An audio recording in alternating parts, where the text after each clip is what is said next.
آرامگاه کاوه آهنگر. اینجا آرامگاه بزرگمرد تاریخ است و امروز آمدم که فیلمی بگیریم برای یادگار از مقبره ناجی ملت ایران کاوه آهنگر.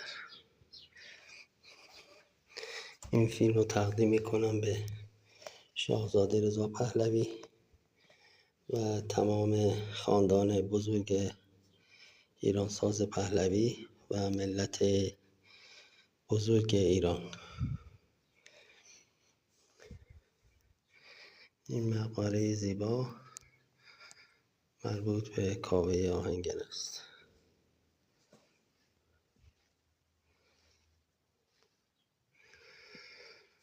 من اینجا ریشه در خاکم،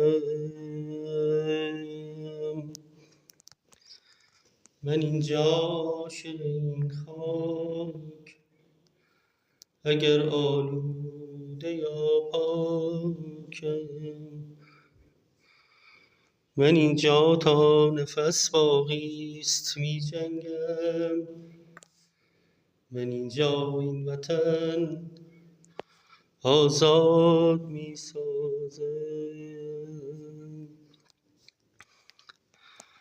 امید روشنایی گرچه در این تیرگی ها نیست، من اینجا باز در این دشت خشک تشنه میرم.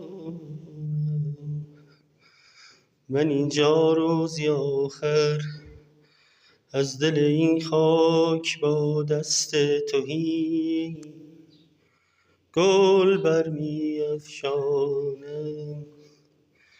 من اینجا روزی آخر از ستیغ کوه چون خورشید سرود فتح میخوانم و میدانم تو روزی باز خواهی گشت.